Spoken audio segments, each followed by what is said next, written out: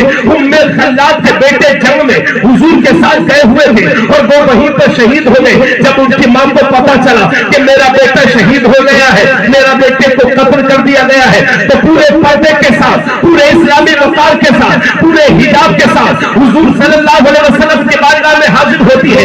شکایت کرنے نہیں گئی تھی بلکہ اپنے بیٹے کے تعلق سے ایک مسئلہ پوچھنے گئی تھی۔ تو صحابہ نے دیکھا کہ شہید کی ماں آئی ہے، مقتول کی ماں آئی ہے، تو صحابہ بولے کہ ام خلاد تیرے جوان بیٹے کی لاش پڑی ہوئی ہے اور تو نے اس حالت میں بھی پردہ کر رکھا ہے۔ ام خلاد تیرے جوان بیٹے کی لاشوں کے ٹکڑے پڑے ہیں اور تو نے اس حالت میں بھی پردہ کر رکھا ہے۔ تو حضرت ام خلاد کے تاریخی جملے سنیے، فرماتی ہے اے میرے نبی کے صحابہ، میں نے بیٹا ہی تو کھویا ہے، حیا تھوڑی کھوئی ہے۔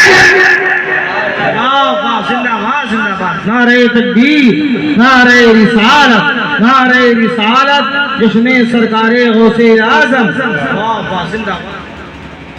جوان بیٹا حضور کے ساتھ جنگ میں گئے ہوئے تو ان کے بیٹے اور وہیں پر شہید ہو گئے۔ جب ان کی ماں حضور کی بارگاہ میں گئی تھی تو پورے پردے کے ساتھ، اس لیے بتاؤ اپنی ماں بہنوں کو اور صاف ستھرے جملوں میں سن لو، ایک ہوتا ہے محرم، ایک ہوتا ہے غیر محرم۔ محرم اسے کہتے ہیں کہ جس کے ساتھ عورت کا نکاح کبھی نہیں ہو سکتا، جیسے بیٹا، پوتا، باپ، بھائی، چاچا، دادا، ان کے ساتھ کبھی نکاح نہیں ہو سکتے۔ تو جس کے ساتھ نکاح نہیں ہو سکتا وہ ہے محرم۔ محرم اور اس سے پردہ نہیں ہے۔ پردے کا یہ مطلب ہے کہ اس کے سامنے چہرہ کھلا رہ سکتا ہے، اور جس سے عورت کا نکاح ہو سکتا ہے وہ ہے اس کے لیے غیر محرم، اور ہر غیر محرم سے پردہ ضروری ہے۔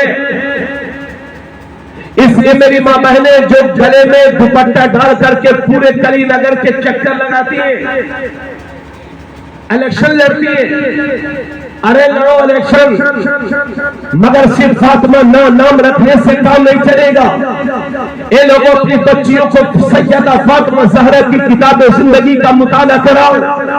وہ فاطمہ کہ جن کی اولاد ہمارے سامنے تشریف فرما ہے، وہ فاطمہ کہ جب پل صراط سے گزریں گی فاطمہ تو باطنی عرش سے ندا آئے گی، محشر والوں گردنوں کو جھکا لو، اس لیے کہ 70,000 حوروں کے جھرمٹ میں سیدہ فاطمہ زہرا کا گزر ہونے والا ہے۔ وہ فاطمہ کہ جب ان کے وصال کا وقت قریب ہوا تو سیدہ فاطمہ کہتی ہے کہ لوگوں میرے جنازے کو دن میں نہ اٹھانا، رات میں اٹھانا، کہیں ایسا نہ ہو کہ جنازہ دن میں اٹھے تو کسی اجنبی کی نظر میرے جنازے پر پڑ جائے۔ سمجھ گئے؟ یہ ہے فاطمہ، اور یہ ہے کلی نگر کی فاطمہ جو گلیوں کو نام کا خیال رکھ میری بہن، اگر تیرا نام فاطمہ ہے تو کلی سے فاطمہ بن کر کے زندگی گزار، اور آج ہمیں تمہارے سپورٹ کی ضرورت ہے۔ 99% نہیں 100% اپنے گھروں کی عورتوں کو پردہ کرایا۔ آپ ہی لوگ ہیں جو اپنی بیویوں کو سجا دھجا کر کے میک اپ کرا کر کے موٹر سائیکل پر شادی بیاہ میں گھمانے لے جاتے ہیں۔ اللہ سے ڈر مسلمان، بنا ضرورت عورت کو گھر سے نہیں جانا چاہیے، گھر میں رہے، پردے کے ساتھ رہے اور اپنے بچوں کی صحیح تربیت کرے، کیونکہ جب ماں نیک ہوتی ہے تبھی بیٹا نیک ہوتا ہے۔ اجازت ہے آگے بڑھے؟ ہاں، بہت لمبی تقریر نہیں کرنی ہے، بس تھوڑی سی ضرور بولنا۔ سرکار غوث اعظم رضی اللہ تعالی